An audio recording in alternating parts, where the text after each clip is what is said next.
estoy grabando. Vamos por el más fácil, ¿ya? El del L'Hopital. Entonces,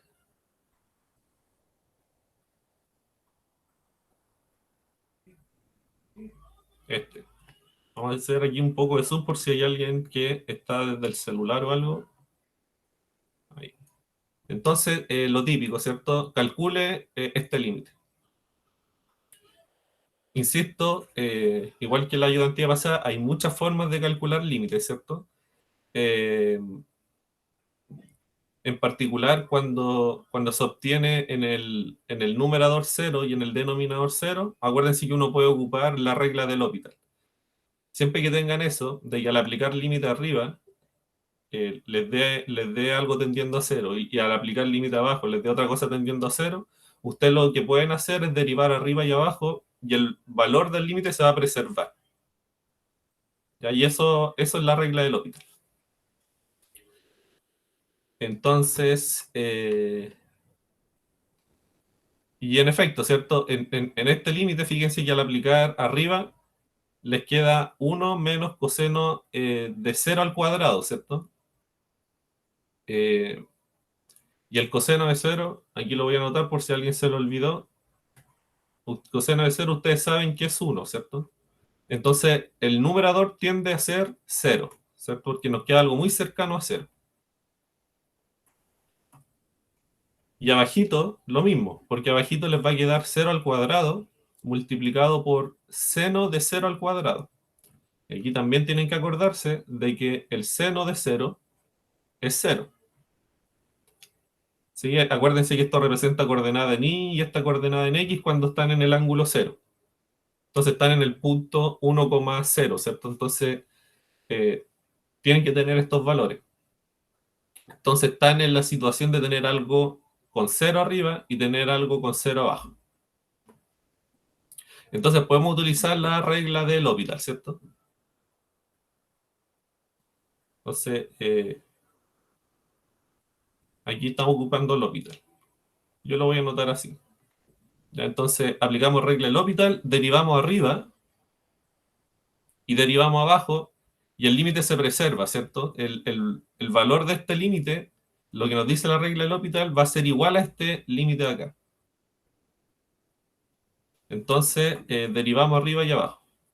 Aquí ya tienen que dominar todas las reglas de la derivada. Ya la regla de la cadena, derivar una constante es 0, ¿cierto? Derivada de coseno menos seno, etcétera. Entonces arriba le tiene que dar 2x por seno de x cuadrado. ¿Ya? ¿Cómo? Bueno, ¿cómo lo hicimos en realidad? Voy a explicar aquí. Lo que se hace es, bueno, derivamos 1, ¿cierto? 0. El menos puede salir de la derivada, así que lo dejamos fuera. Derivada de coseno, acuérdense que aquí hay dos funciones compuestas, así que hay que aplicar la regla de la cadena. Entonces derivamos la que está más afuera primero. Entonces la derivada de este de aquí es menos seno, ¿cierto? Entonces ese menos seno, el menos de ese, el menos del menos seno se elimina con el menos que ya había. Por eso aquí ya no hay nada al otro lado. Entonces aquí hay un positivo. Y entonces les queda seno evaluado en x cuadrado, ¿cierto? Por la derivada de lo de adentro. Entonces la derivada de la parábola, 2x, ¿cierto? Baja el 2 y se le resta 1 arriba. Entonces en el numerador queda 2x por seno de x cuadrado.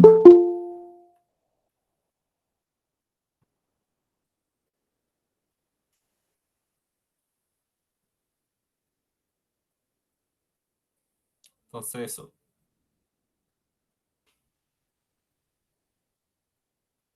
Perfecto, entonces arriba les queda eso y abajo también hay que derivar. Entonces esto lo vamos a hacer aquí.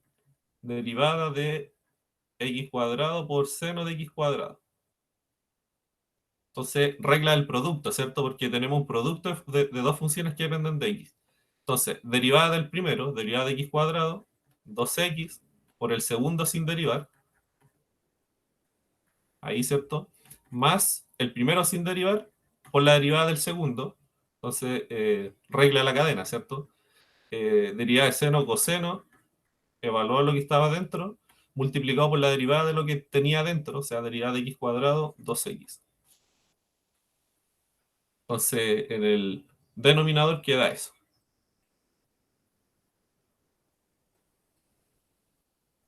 Ya aquí estoy derivando rápido porque supone que es de cálculo 1, ¿ya? Ahí ustedes lo pueden revisar bien después.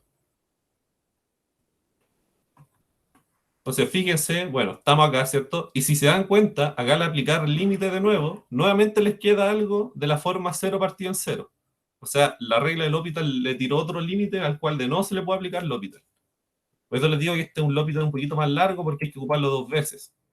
Fíjense que al aplicar L'Hopital, perdón, al aplicar límite en el numerador, ahora en este límite, pues fíjense que arriba les queda 0, ¿cierto? Les queda 2 por 0 por seno de 0, 0.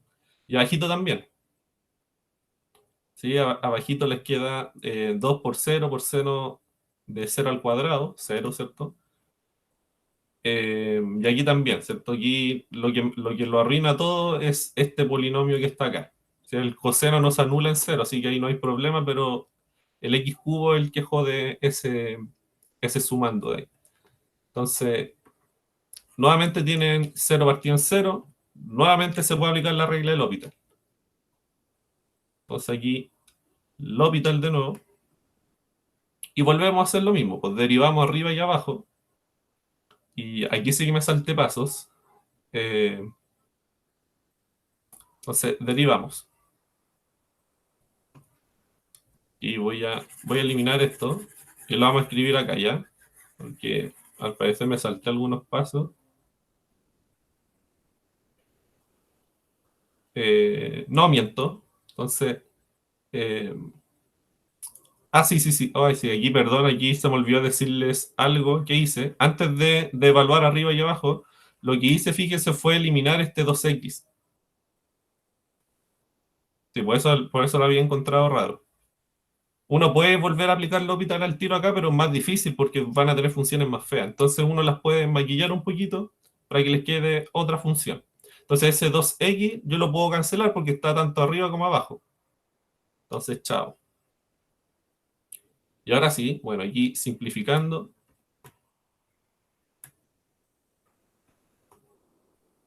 Simplificando les queda este límite aquí. Y este, como pueden ver, es de la forma 0 partido en 0. ¿Cierto? Aplican el límite arriba, les da 0 y abajo también. Y ahora sí derivamos. Arriba y abajo. Sí, ahí está de hecho puesto lo que les decía. Volvemos a utilizar la regla del L'Hopital. Entonces aquí, L'Hopital, entonces derivamos arriba. Derivar lo de arriba es coseno de x cuadrado, ¿cierto? Por la derivada de lo de adentro, 2x. Les queda eso. Abajo fíjense que es la misma derivada, aquí en esta parte, así que la copiamos tal cual. Y lo que hay que derivar después, bueno, es eso. Entonces, vamos a escribir acá. X cuadrado, coseno de x cuadrado, derivado. Entonces, la derivada del primero por el segundo sin derivar, más el primero sin derivar por la derivada del segundo, eh, regla la cadena, ¿cierto? Entonces, menos seno de x cuadrado por 2x. Ya entonces les va a quedar eso. Ahí. Aquí, por favor, ustedes después compruébenlo si es que no están seguros de lo que hice ahora. Y ahora se produce la magia, porque fíjense que tenemos factores repetidos. Fíjense, tenemos este acá, tenemos este acá, tenemos este acá. Entonces podemos dividir por ese factor que se está repitiendo tanto arriba como abajo. Uy. Entonces, divido por eso. Entonces, se cancela S con S y con S. Y acá, por supuesto, me queda dividido en lo que dividí arriba y abajo, ¿cierto? Entonces les va a quedar este límite acá. Y este límite es más bonito porque aquí fíjense que las X empiezan a cancelarse. Eso se va con eso de ahí. y lo que tienen ahí es la tangente, ¿cierto? De x cuadrado. Que la tangente de x cuadrado sabemos que se anula en cero. Entonces, y multiplicado por x cuadrado, ¿cierto? Entonces, esto de aquí es tangente de x cuadrado. Pero da lo mismo porque al otro lado tenemos dos unos. Entonces, esos dos unos que habían ahí, que sumando nos da 2, nos salva el denominador. Entonces nos queda 2 menos 0, más lo mismo que hay un 0 ahora ahí. Y esto es un medio. Y entonces ahí queda calculado el límite.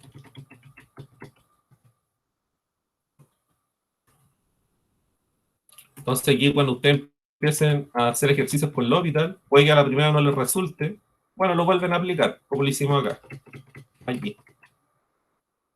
Y puede que no les resulte, lo vuelven a aplicar. Siempre que le esté quedando 0 partido en 0.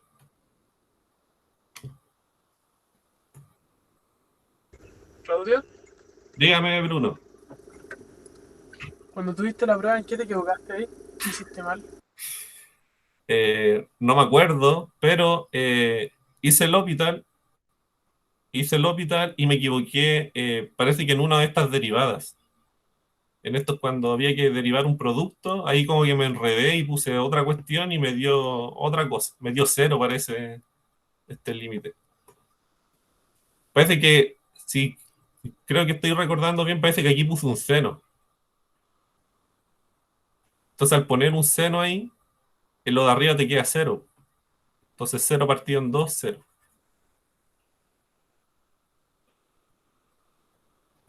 No estoy muy seguro, no, nada que ver. Bueno, me equivoqué en algo entre medio. Recuerdo que me equivoqué en este ejercicio. Porque después de salir a la sala a hablar con mis compañeros, ¿cuánto les dio el límite? Todos estaban diciendo un medio y a mí me había dado otra lecera.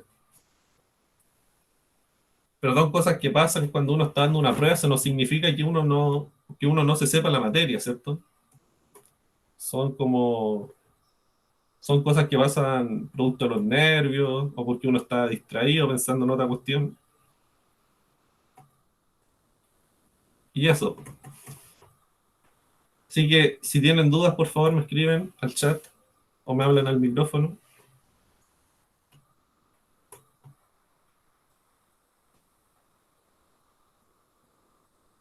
Entonces eso da un medio. Aquí hay que tener cuidado y esto es distinto a eso de ahí, ¿cierto? Ahí no se puede ocupar la fórmula, la identidad trigonométrica.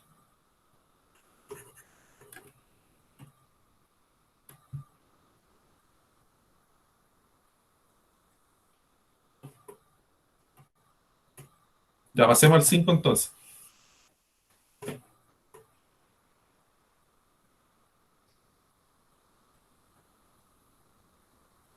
Ya, el 5 bueno, como les dije, es un ejercicio que está en su apunte. Tiene, tiene una cierta ayuda notas por ahí, que yo las ocupé para resolverlo y no las puse acá, pero les voy diciendo en el camino cómo lo hice.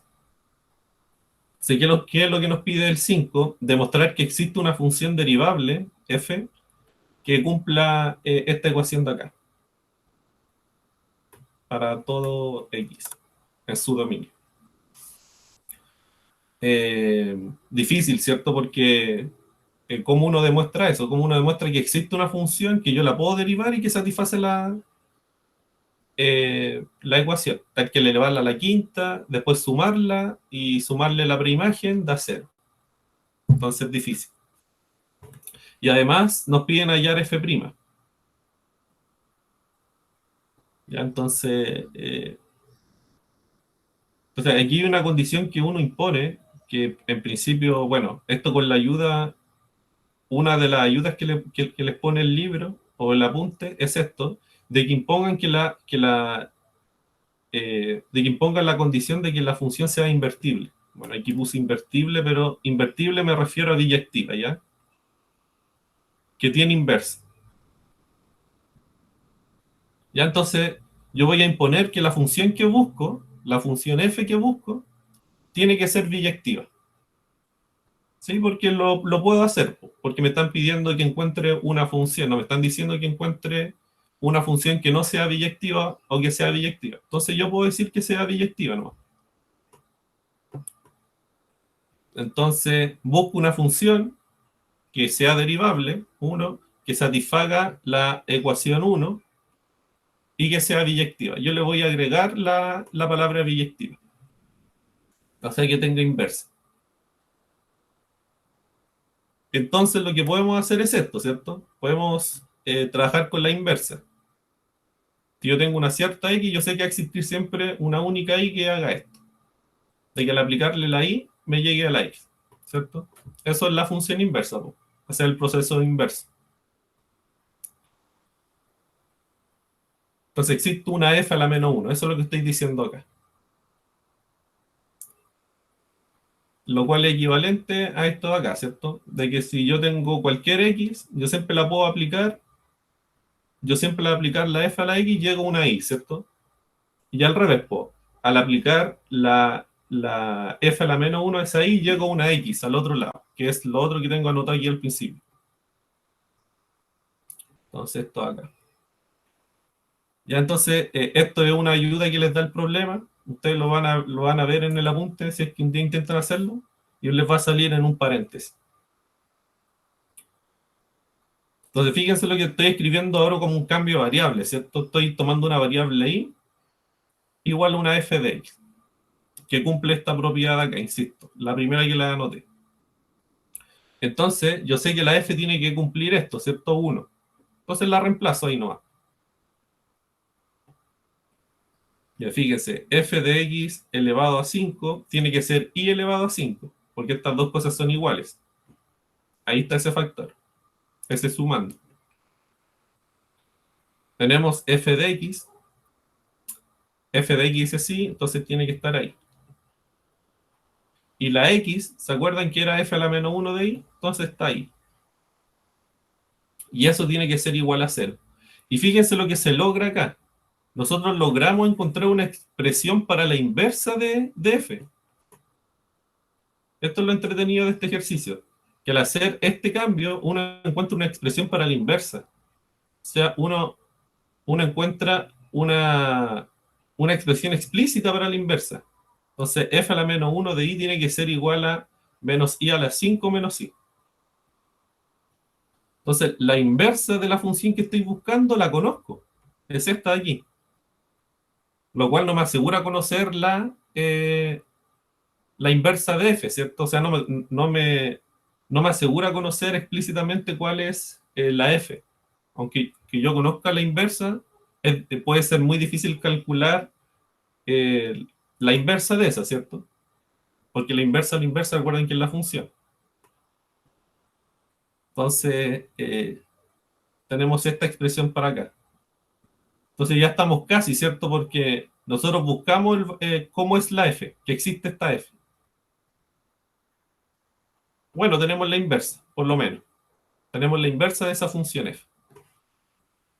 Ahora, ¿cómo se calcula la inversa de esta función? Yo la busqué en internet y en ningún lado sale. Debe ser muy difícil calcular la inversa de esta función. Del f a la menos 1 de y igual a menos i a la 5 menos i.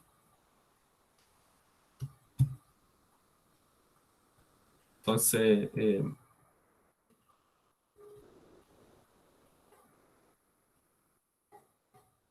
o sea, aquí lo que estoy haciendo en realidad es como una especie de borrador, ¿cierto? Porque estoy asumiendo que sucede esto.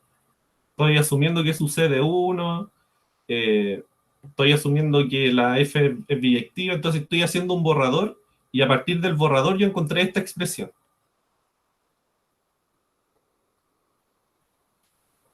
¿Ya? Entonces, probablemente la función que me piden sea la inversa de esta.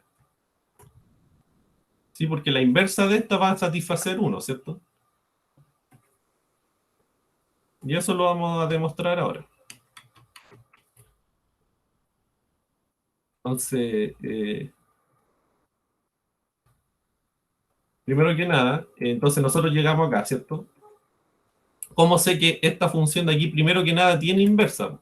Porque yo estaba asumiendo que la f esta que no conozco tiene inversa, y yo llegué a una cierta f a la menos 1, que en principio podría no ser biyectiva, ¿cierto? Podría haber llegado a alguna contradicción o algo. Pero esa es sencillo de ver que es biyectiva, ¿cierto? Está acá. Bueno, no es tan sencillo en realidad, pero uno puede demostrar que esta de aquí es biyectiva. ¿De qué forma? Bueno, aquí la anoté una pequeña demostración. Para ver que es inyectiva, no sé si lo vieron en clase esto, eh, toda función que es estrictamente decreciente es inyectiva. Entonces, bueno, si tienen duda de cómo se demuestra eso, me preguntan más. Y la f a la menos 1 es estrictamente decreciente porque tiene derivada negativa. Ustedes si derivan acá,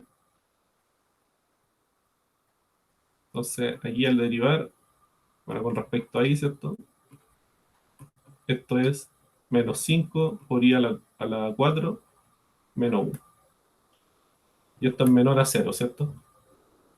Bueno, aquí lo anoté con x, pero da lo mismo, una variable. Entonces eso es siempre negativo. Y entonces esta de aquí es inyectiva porque es estrictamente decreciente. Recuérdense que todas las funciones que tienen derivada negativa son estrictamente decrecientes. Entonces la función es inyectiva y además satisface que es continua, ¿cierto? Por ser un polinomio. Entonces es continua y cumple esto acá, de que cuando yo hago tender el x al infinito, esta cosa se va a menos infinito, y cuando hago tender el x al menos infinito, esta cosa les da infinito. Entonces tiene una cosa que es continua, que es así, ¿cierto? Que va así y que va para abajo. Entonces tiene que ser sobreyectiva también. Uy.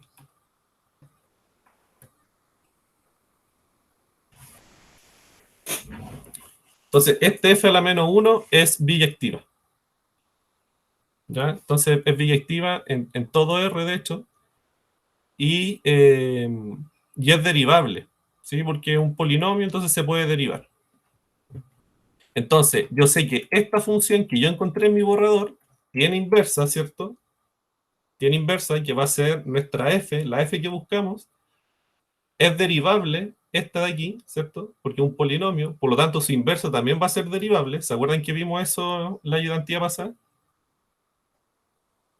Recuérdense que si tiene una función f que es derivable e invertible, su inversa también es derivable. Y tiene que cumplir otras cositas más. Entonces, entonces, la inversa de esta función de aquí, que sería la inversa de la inversa, es tiene inversa y es derivable. Entonces, la función que buscamos, y acá lo anoto, es simplemente la inversa de esta de acá, que ahora le estoy llamando g nomás, para no confundir con la f de arriba.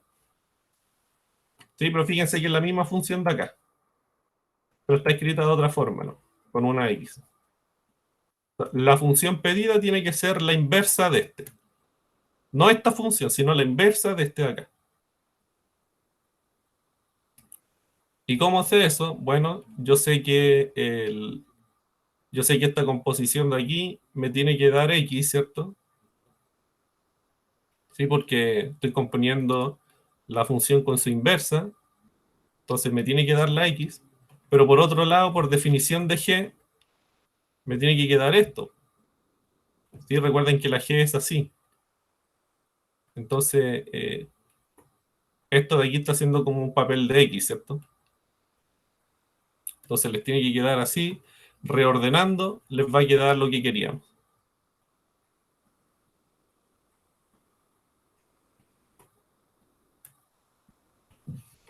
¿Se dan cuenta? Que la inversa de esa g satisface la ecuación 1, lo que nos pedían. Elevarla a la 5, al sumarle la función, al sumarle la x, nos da 0. Entonces esa es la función que nos estaban pidiendo. Simplemente la inversa de esta.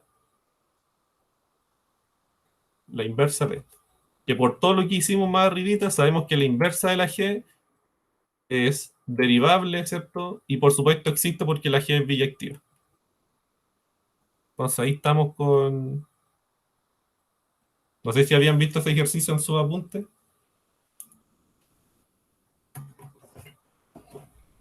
Me preguntan por favor en el chat si es que tienen dudas.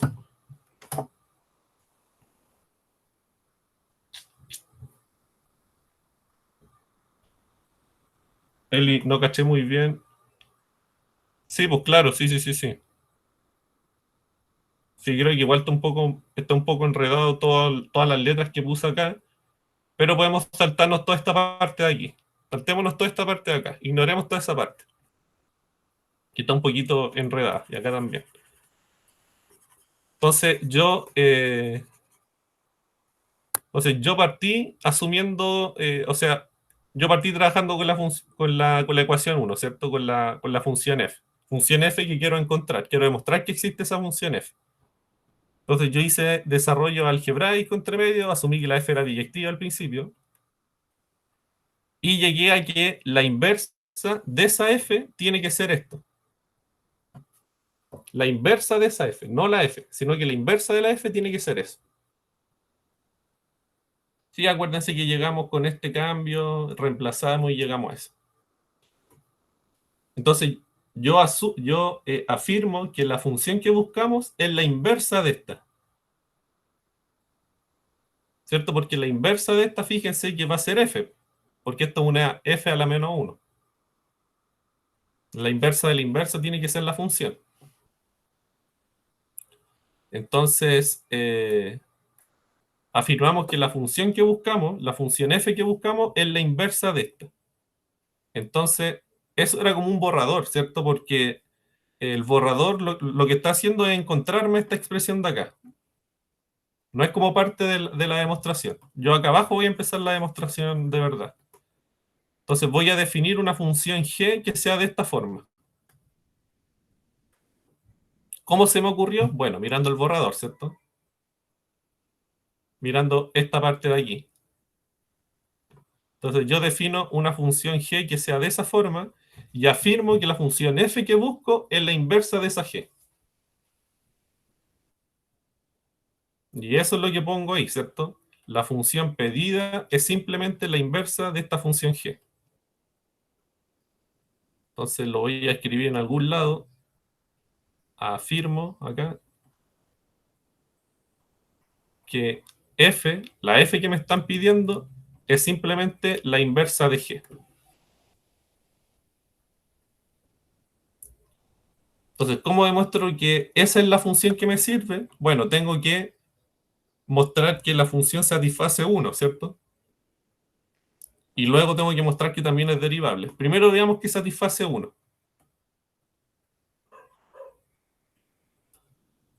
Entonces, ¿cómo lo hacemos? Aquí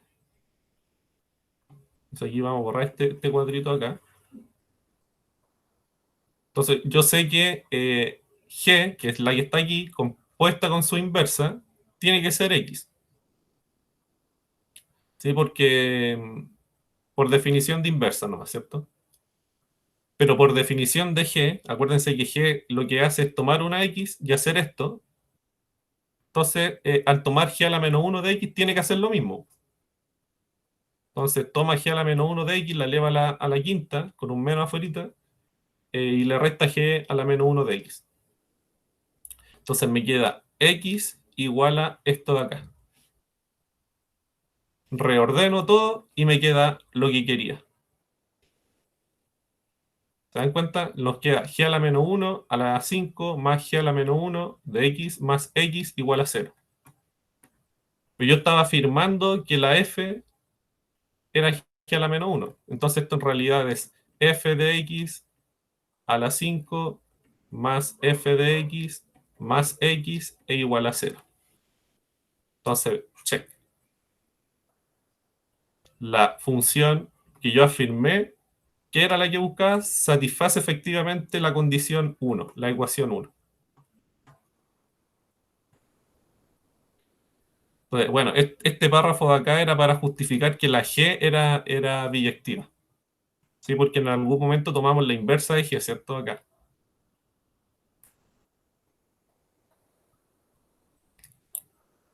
Entonces aquí dejen borrar todo esto de acá y está muy... Y eso, entonces la f que busco es la inversa de esta de acá. ¿Satisface la ecuación 1? Sí. Aquí lo demostramos. G a la menos 1 satisface la ecuación 1. ¿Qué más me piden? Bueno, me piden que la f que encuentre sea derivable. Acuérdense que nos pedían eso. Pero eso es más o menos trivial porque la g es derivable. ¿Se acuerdan? Esta es la g. La g es derivable por ser un polinomio. Y como la g es derivable y es biyectiva, su inversa también tiene que ser derivable y biyectiva, ¿cierto? Por un teorema que vieron en clase. Y la inversa de g es justamente f. Entonces, f es derivable y biyectiva. No sé si está muy enredado el ejercicio. Sí, está difícil este, no. Por eso le dije que era de los difíciles que había en el libro. No, a mí tampoco se me hubiera ocurrido así al tiro. Yo ocupé la ayuda que había puesta. O sea, el ejercicio tenía una ayuda puesta al final de todo. Entonces, eso fue lo que ocupé yo.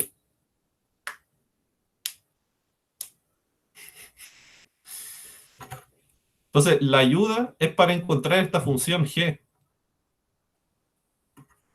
¿Se acuerdan que hicimos al principio una cuestión más un cambio de variable y encontramos f a la menos 1 nosotros en realidad?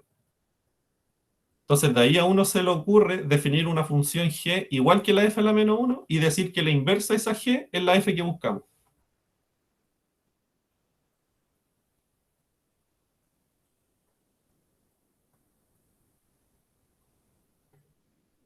Entonces, eso.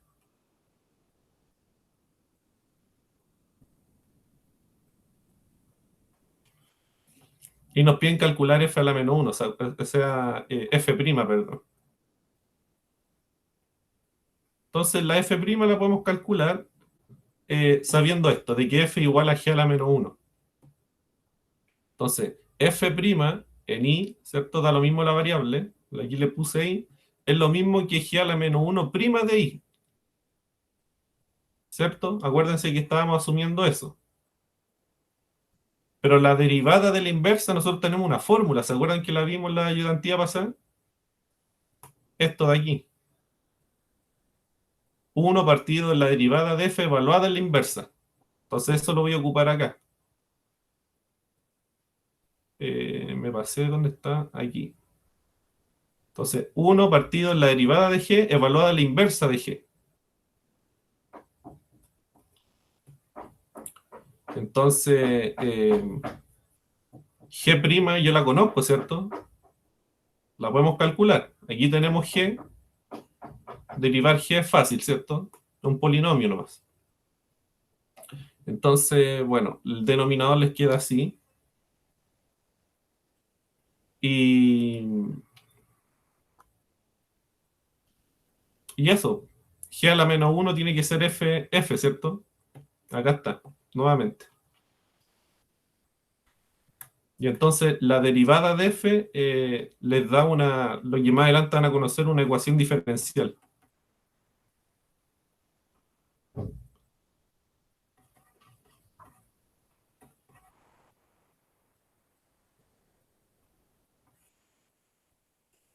Y esa es la derivada de f. Es una derivada que depende de f. Nosotros no sabemos cómo f. Sabemos que f es la inversa de la función g que está acá. Pero insisto, calcularle la inversa a esta función es muy difícil.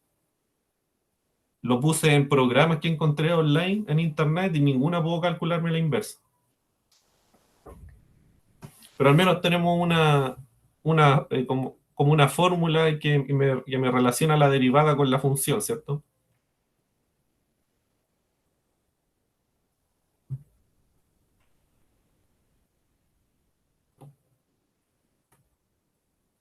Entonces, si tienen dudas, me escriben ahora, por favor. Ah, sí, el teorema de la... el teorema de la función inversa, ¿ya? Este de acá arriba. Es. Bueno, hay varias hipótesis acá, pero tenemos esta fórmula de aquí. ¿Sí? La derivada de la inversa, uno siempre la puede calcular. La derivada de la inversa, uno siempre la puede calcular como 1 partido en la derivada de la función evaluada en la inversa.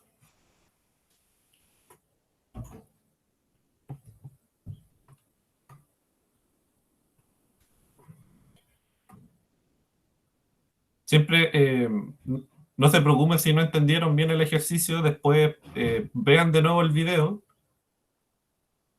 y traten de entenderlo. Si no, me pregunten, ¿ya? Pero es un ejercicio difícil. Ya, ahora vamos a ver algo que es bueno, les traje ahora la integral de x cuadrado,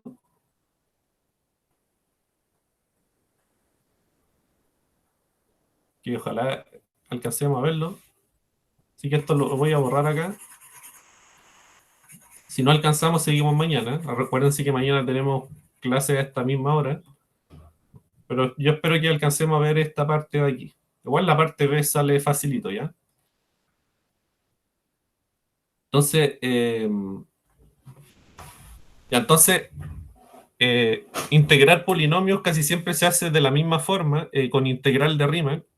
Después, más adelante, vamos a ver métodos para integrar mucho más fáciles que hacer toda esta cosa con la sumatoria. Esto es más o menos como el proceso que hacíamos con los límites al principio. ¿Se acuerdan cuando demostrábamos todo con epsilon delta? Hacíamos todo el formalismo. Después nos aburrimos del formalismo y empezamos a ver como propiedades y ahí empezamos a trabajar solamente con las propiedades. Hasta que llegamos incluso al L'Hopital, ¿cierto? Que no hay nada más práctico que eso. Lo mismo con las integrales. Esta es parte del formalismo nomás de las integrales. ¿Sí? Las sumatorias, todas estas cosas es parte del formalismo y probablemente les va a salir esto en la prueba. Ya, pero más adelante se ven propiedades de las integrales que nos permiten evitarnos todo este paso gigante para integrar una función tan sencilla como x cuadrado. Ya, y aquí más adelante la derivada va a tomar una importancia fundamental, ¿ya?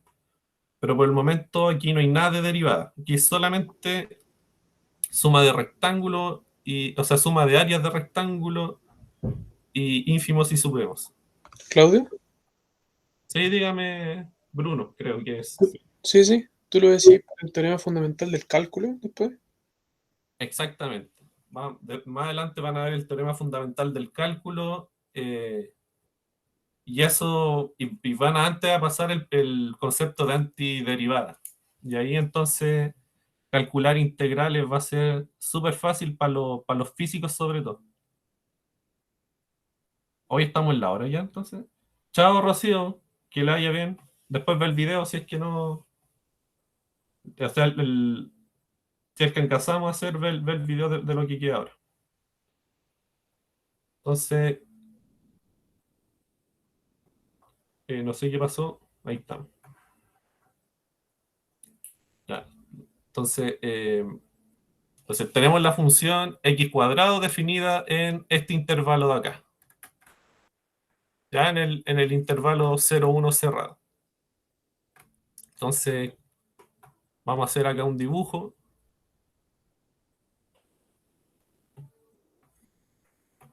O sea, a mí solamente me importa el intervalo 0, 1. Nos vamos así, ¿cierto? Esa es la parábola. Entonces aquí en 1 y este es 0. Entonces nos piden demostrar, fíjense, demuestre que la f es integrable sobre 0, 1. Ustedes vieron dos teoremas que, bueno, primero vieron una definición de lo que significaba ser derivable, ser integrable, perdón, y después vieron un teorema que les da una equivalencia sobre esa definición, ¿cierto? Nosotros vamos a ocupar lo segundo, que acá se lo recuerdo. Entonces, una función es integrable si dado cualquier epsilon, volvieron a salir los malditos epsilon, existe una partición P del intervalo 0,1 que les hacía esto, ¿cierto? Tal que la diferencia de la suma superior menos la suma inferior era menor al numerito que se estaban dando al principio. Ya, entonces acuérdense, aquí tienen que acordarse lo que era esto. Él se lo anoté un poco más abajo. Acuérdense que la suma inferior era esta suma y la suma superior es la misma suma pero con una m grande, ¿cierto?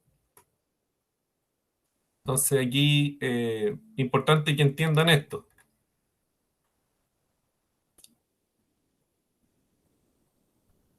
Entonces lo que vamos a hacer es primero es hacer una partición muy específica que la ocuparon en clase incluso.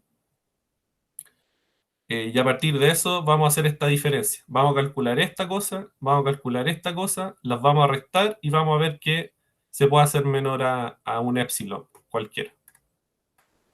¿Ya? Entonces,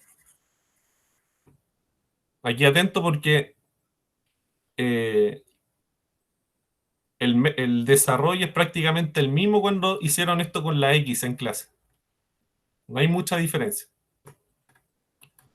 ¿Ya? Entonces, lo primero que hacemos es darnos un n arbitrario, un número natural cualquiera, ¿ya? El que a ustedes se les ocurra. Es arbitrario. ¿Y qué es lo que vamos a hacer? Nosotros vamos a tomar, perdón, vamos a construir lo que se llama la partición regular. Acuérdense lo que era la partición. Una partición era un conjunto de puntitos que uno ponía acá, ¿cierto? En el intervalo. ¿Y qué es la partición regular? Bueno, son puntitos que están a la misma distancia uno del otro. Ya entonces vamos a hacer una partición de n más un punto. Van a tener todos estos puntitos de acá. Aquí me faltó un igual. Entonces el primer punto de la partición, perdón, va a ser el 0. Va a ser el que está acá. ¿Ya? Y es el que está aquí. El segundo punto de la partición va a ser T1, que va a ser el que está acá. El tercero va a ser T2, y así, ¿ya? Hasta llegar hasta T sub n, que va a ser el 1, que es el final del intervalo. ¿Ya? Por eso se llama P sub n la partición, porque depende de n. ¿Sí? Porque tiene n líneas entre medio. Entonces, como es una partición regular, todas estas distancias son todas iguales. Entonces, si yo tengo un trozo que mide 1, tengo un trozo que mide 1, y lo quiero partir en n partes iguales, cada trocito tiene que medir 1 partido en n, ¿cierto? ¿Para todos es claro eso? De que si tengo un trozo de largo 1 y lo quiero partir en n partes, cada trocito tiene que valer 1 partido en n.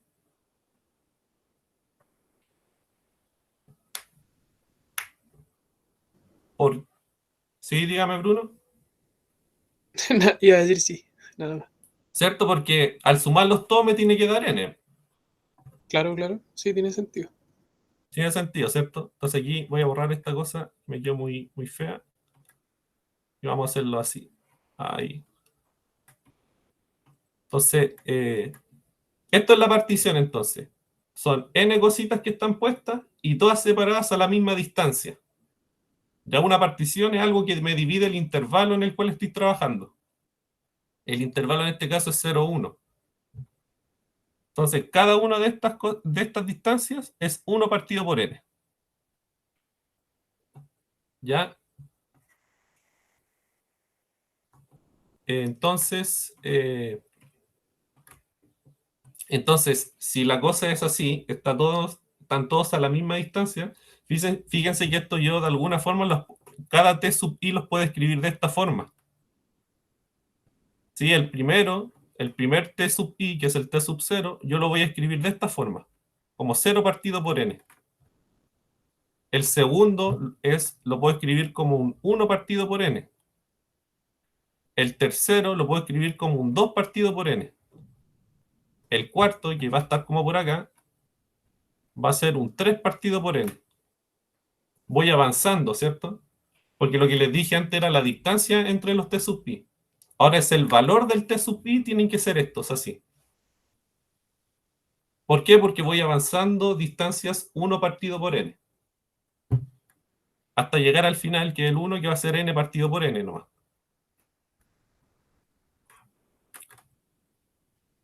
Entonces, cada t sub i va a tener su valor. Va a poder escribirse de esta forma. Y esta es la partición regular, donde todos los t sub i se escriben de esta forma. Y bueno, si aquí ustedes hacen la diferencia de uno con el anterior, les tiene que dar 1 partido por n. Ahí ustedes lo pueden comprobar. Entonces, cada t sub i se puede escribir de esta forma. Y la diferencia entre los t sub i siempre les va a dar la misma distancia, 1 partido por n.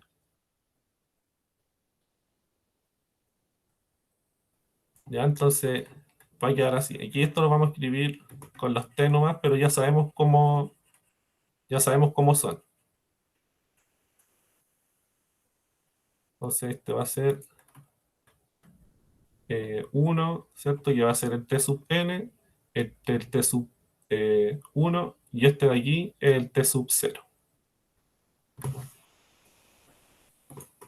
¿Ya? Entonces acuérdense que cada uno es separado a la misma distancia y cada t sub i vale lo siguiente, vale i partido por n.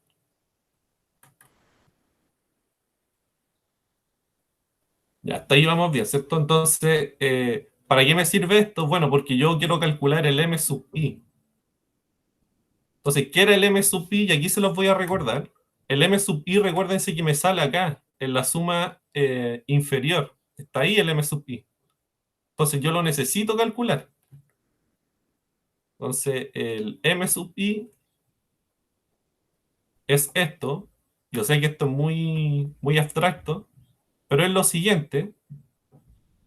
Ustedes se van, no sé, calculemos el m sub 2, por ejemplo, cuando i vale 2. Entonces, el m sub 2, ustedes se van al intervalo, fíjense que acá les dice el intervalo, al intervalo t sub 1 y el intervalo t sub 2. ¿Sí? Porque acuérdense que estamos poniendo la i como 2. Entonces estaríamos aquí, estaríamos trabajando con las x que viven acá entre medio. ¿Cuál va a ser el m sub i? El m chico sub i va a ser la imagen más chica que hay en ese intervalo. Porque cada uno de estos puntos que yo marqué en negro tiene una imagen, ¿cierto? En la curva. Entonces, de todas esas imágenes, cojo la más chica. Y fíjense que la más chica va a estar en el t sub 1, ¿cierto? Porque la función va así, va creciendo. Entonces, la imagen más chica la va a tomar el t sub 1 porque el t sub 1 es el más chico. Entonces, el m sub i chico, el m sub 2, perdón, va a estar acá.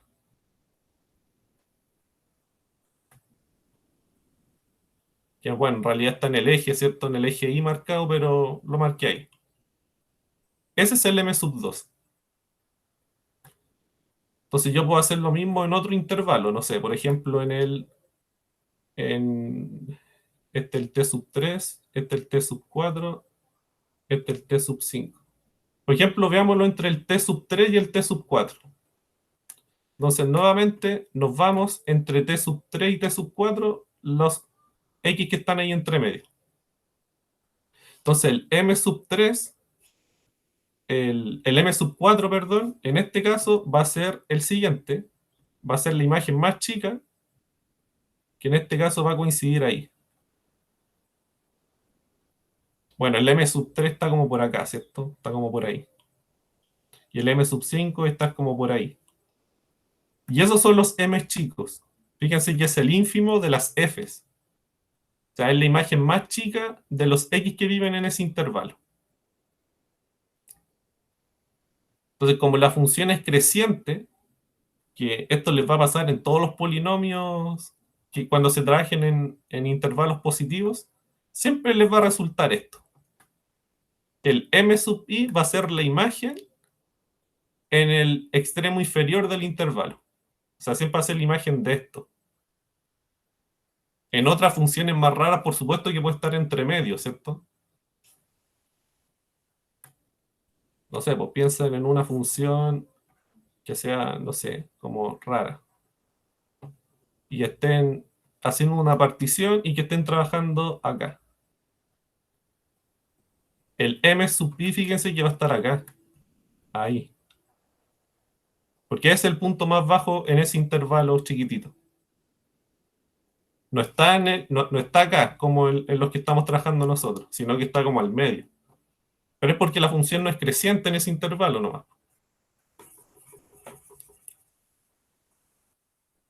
Pero en estos casos, los que son polinomios, es así. Y todos los polinomios les van a resultar eso.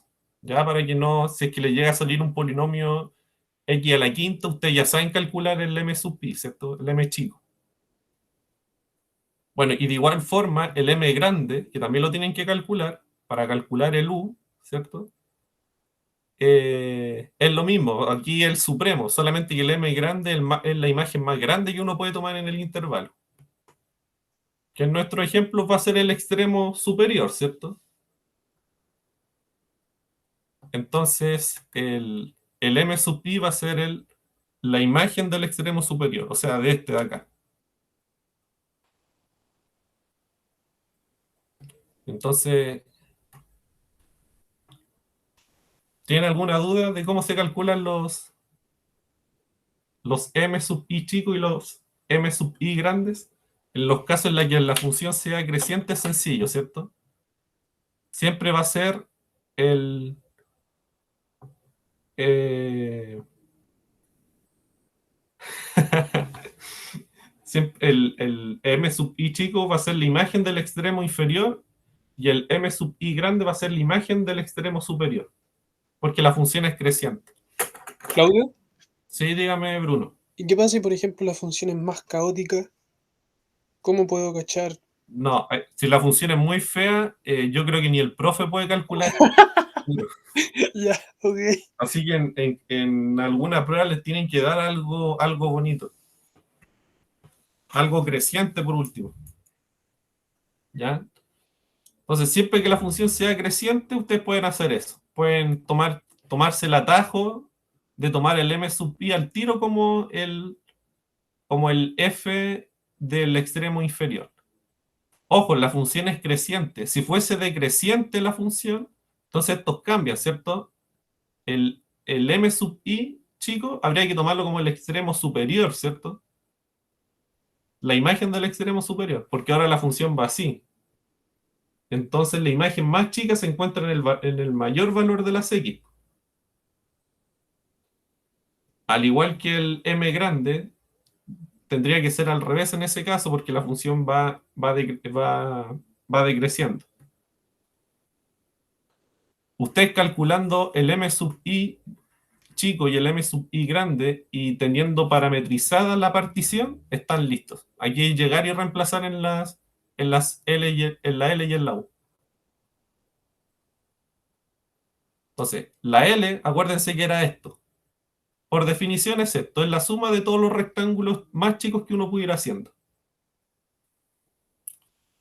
Entonces, esta diferencia, ¿se acuerdan cuánto valía? Valía 1 partido por n, ¿cierto? Porque hicimos la partición regular. La hicimos de forma de que cada diferencia de los t sub i valiera lo mismo. Así que eso eventualmente yo lo voy a cambiar por 1 partido por n. El m sub i lo tenemos calculado, ¿se acuerdan? Acá, en la imagen del extremo inferior. Entonces, nos queda así, ¿cierto? Pero acuérdense cuál es la función. Eso es importante. La función es x cuadrado. Entonces, bueno, aplicamos la función t sub i menos 1 al cuadrado por 1 partido por n. ¿Se acuerdan que esta diferencia era 1 partido por n? Y el t sub i menos 1, nosotros sabemos cuánto es, po. Acuérdense que el t sub i es igual a i partido por n. Entonces, si yo pongo un i menos 1, también se tiene que poner al otro lado. Entonces, finalmente les va a quedar una suma así. Ya, entonces, el L es así. Ah, bueno, aquí la suma ustedes la pueden resolver por cosas que han visto en álgebra. ¿Se acuerdan de esta fórmula de la suma de los n cuadrados? Esta la pueden demostrar con inducción.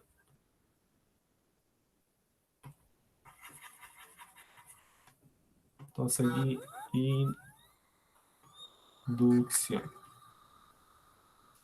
Entonces, bueno, aquí ustedes, las n no dependen de i, pueden salir de la suma y les va a quedar esto. Ahí. Entonces eso lo vamos a dejar ahí, porque más adelante lo vamos a necesitar. Del mismo modo, uno puede calcular la u. Sí, pero ahora acuérdense que la u es lo mismo, pero con la m grande. Con la imagen más grande en el intervalo que estén trabajando. Entonces, recuérdense que la m sub i habíamos dicho que era esto. Hago el cambio, t sub i al cuadrado, ¿cierto? La diferencia tiene que ser constante, 1 partido por n. T sub i, acuérdense, i partido por n. Entonces, elevo al cuadrado. Y bueno, aquí ustedes resuelven esta suma. Entonces aquí las n salen, les queda la suma de los n cuadrados, reemplazan y les queda esto. Entonces, ¿qué era lo que quería yo? ¿Se acuerdan? Quería encontrar una partición que me hiciera que esto fuese menor a epsilon. Ese era nuestro gran objetivo. Entonces voy a restar las dos particiones Perdón, voy a restar las dos sumas que tengo. La U y la L. Aquí acuérdense que esto es para un n arbitrario. ¿Se acuerdan que estábamos tomando un n cualquiera? Entonces aquí tenemos U de f, P sub n, menos L de f, P sub n. Los restos. O sea, resto esto que me dio acá y resto esto con eso. Hacen los cálculos ustedes ahí y les va a dar 1 partido por n. Muy parecido a como le dio el profe en clase. Creo que acá le dio con un b, ¿cierto? Pero a mí me dio un 1 porque estoy tomando el intervalo 0,1.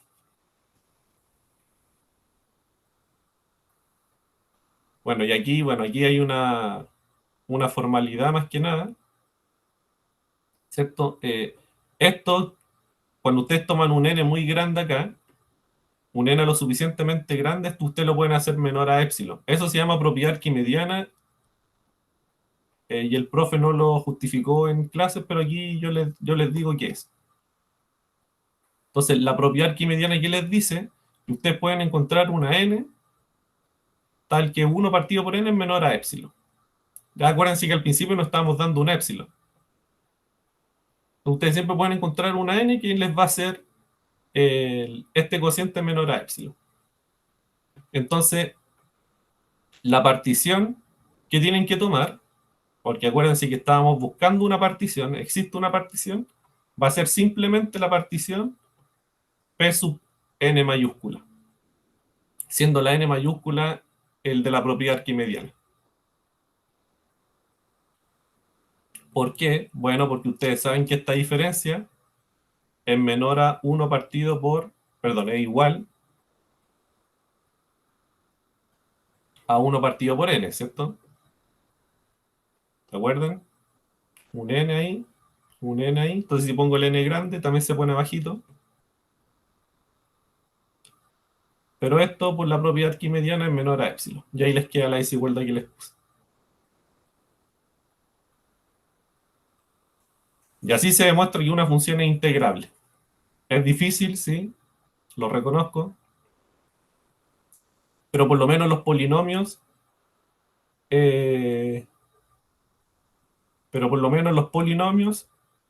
las integrales de los polinomios siempre se hacen igual. O sea, no la integral de los polinomios, de los monomios, de hecho. ¿Y ahí? Claudio, ¿Sí? ¿qué pasa si yo no tomo una partición regular como la tomaste tú? ¿O tiene que ser necesariamente una partición regular? Podéis tomar otra partición, ¿cierto? O Pero sea, no sé, te pregunto. podéis tomar algo que no sé, porque que los largos no sean todos iguales, sino que vayan como aumentando el doble. Pero Pero ahí, sí, ahí el trabajo se te va a complicar demasiado, pero debiera darte también. Pero eso depende como, por ejemplo, lo mismo que el límite epsilon delta, que yo me tomaba un delta o un epsilon arbitrario, depende de mí, de cómo yo lo escoja, ¿cierto? Exactamente. Tú puedes tomar un delta muy feo, pero te puede servir igual. Evidentemente creo que siempre va a funcionar mejor, o quizá haya algunas excepciones que no, con la partición regular, me imagino, ¿no? Sí, ustedes siempre que tengan estos ejercicios con monomios, piensan al tiro en la partición regular, ¿ya? Porque es la más sencilla. Ya, y tengo otra pregunta más. Sí, dígamelo. ¿Qué pasa si no es un monomio? Si es Eh, un binomio, un trinomio, un polinomio, etcétera? Te digo la verdad, Es esos más difícil. son muy difíciles. De Ok. verdad, un- uno podría como aproximar el valor de la integral con la suma superior y la suma inferior. Uno podría como aproximar el valor de la integral, pero calcularle exactamente, no sé, pues, un coseno de x cuadrado por tangente de x por logaritmo de x, ya esa cosa ya, yo creo que nadie lo hace. Ya, vale. Muchas gracias, Claudio. Sí, por eso les digo que esto es más que no un formalismo. Más adelante uno ve propiedades que nos va a permitir calcular esto muy rápido. O sea, el valor de esta integral, que es lo que vamos a hacer ahora, que sale en 2 pasos, va a salir muy rápido. Y demostrar que la f integrable se va a reducir a demostrar que esta función es continua. Ya, o sea, todo esto de aquí es para que ustedes aprendan como el significado de la integral, de lo que hay detrás de la integral. Ya, pero más adelante van a ver un teorema que les dice, que les va a decir todas las funciones continuas son todas integrables. Entonces ustedes van a ahorrar todo este paso del epsilon y de encontrar una partición. Claudio, frente a eso mismo estaba pensando, por ejemplo, en este caso estamos trabajando con un polinomio cuadrático que es continuo siempre, no podríamos agarrar una función que mapea n a 1 partido en n, utilizar la definición de epsilon delta y decir, ¿sabes qué?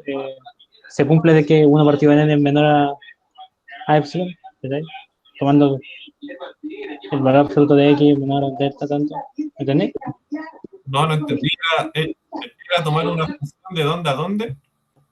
Que me lleva ponte tú que en vez de n fuera x, me lleva a x a 1 partido en x. Ah, sí. No, pero me lleva el X, entonces, sí. Entonces yo digo, ya, entonces tomemos el epsilon delta, ¿sí? Porque los polinomios son continuos. Pero eso no es un polinomio, po. Esto hay que tener cuidado que no es un polinomio. Ah, de verdad, sí. Sí, pues esto es división de polinomios, pero no es necesariamente un polinomio. Sí, pero para encontrarle ¿cómo se llama? Esta partición uno puede ocupar la cosa de epsilon partido en del, esa epsilon del. De hecho, eso es lo que hace la demostración de que toda función continua es integrable. Eh, pero eso, ¿ya? Aquí vean bien esta parte de la propiedad arquimediana. Y para calcular la integral se hace de la siguiente forma, lo va a hacer tal cual como lo hizo el profe en clase. Entonces, la integral, yo puedo calcular la integral porque sé que la cosa es integrable. Entonces, acuérdense que la integral es esto, ¿cierto? Es la suma superior más chica de todas. Y uno puede demostrar, no sé si el profe lo haya hecho en clase, que esto en realidad coincide con el límite cuando n tiende a infinito de las sumas superiores. ¿Sí? De estas particiones que yo me armé al principio, que dependían de n. Eso mismo, ¿no? El Esteban dice no lo hizo, lo asumió. Sí, lo asumió nomás. Ah, ya esto lo asumió. Ya, mañana voy a tratar de darle una explicación mejor de esto, ¿ya? Claudio, Porque ya no. ¿Sí? ¿siempre va a ser n tendiendo a infinito? ¿Cómo? ¿Aquí siempre va a ser n tendiendo a infinito? Sí, esa es mi pregunta. Sí, aquí siempre es n, siempre que la partición que se hayan tomado al principio, o sea, estas particiones que dependían de n, sea con el n arbitrario. Aquí siempre lo hicimos con un n cualquiera. Entonces acá al final ustedes pueden hacer correr al n lo más grande que quieran porque el n ya era arbitrario. Ok. Entonces acá lo que están haciendo es tomar esta misma partición, la que tenían al principio, pero hacerla muy finita, ¿cierto? Llenarla de puntitos porque están haciendo el n muy grande. Entonces están poniendo como infinitos puntitos entre medio. O sea, en el fondo es como cada vez el rectángulo más chiquitito. Más aproximado a la curva. Exactamente, sí. Los rectángulos que uno va tomando acá van a ser como más acorde a la curva. Los que están arriba se van como ir achicando y los que están abajo van a ir como creciendo y se van a ir pegando a la curva. Y eso les va a dar el área, ¿cierto? Entonces ustedes toman el límite de las sumas superiores, ¿cierto? Pero aquí acuérdense que nosotros encontramos una expresión para esto, más arriba, ¿cierto? Que era justamente esto de aquí. Y aquí, bueno, aquí igual hay materia que ustedes no han visto, ¿cierto? Pero aquí yo creo que se entiende cómo uno lo puede hacer. Aquí uno desarrolla, reparte lo de abajo y les va a quedar esto. Y bueno, aquí ustedes ven qué pasa cuando el n es muy grande, ¿cierto? Esto tiende a 0 y esto tiende a 0. Porque les queda abajo partido en infinito, ¿cierto? O sea, les queda algo muy grande abajo. Entonces, bueno, ahí ocuparon esto.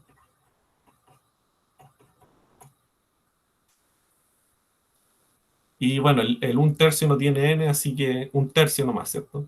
Y ahí les queda el valor de la integral. Claudio, ¿Mm?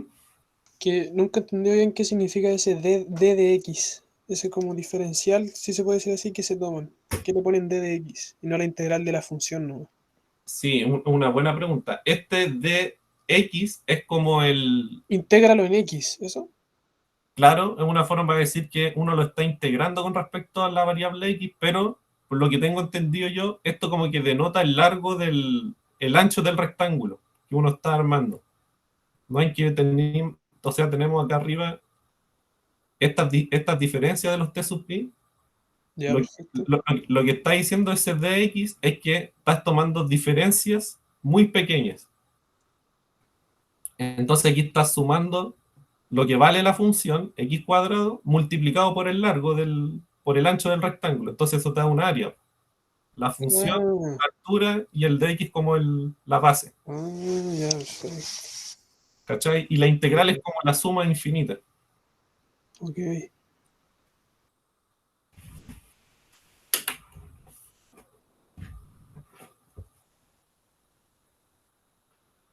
Sí, yo creo que esta es una de las ayudantías más densas que hemos tenido, pero para que después vean bien el video, ¿ya? Mañana voy a tratar de traerles una integral un poquito más fácil.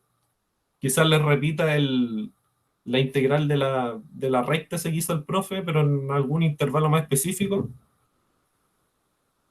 para que quede bien clara la idea de la integral, ¿ya?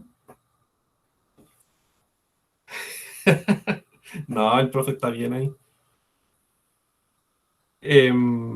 Y yo creo que ya no vamos a poner más cosas del L'Hopital, ya vamos a entrar como de lleno a integrales. Mañana les voy a traer un ejemplo de una función que no es integrable, ¿ya? Y eso. Ya, chao, chiquillos, que estén bien, porque ya nos pasamos ya harto ya. Chao, Claudio, cuídate. Chao, muchas gracias. Chao, chao, Renata. Chao, Paulina. Gracias.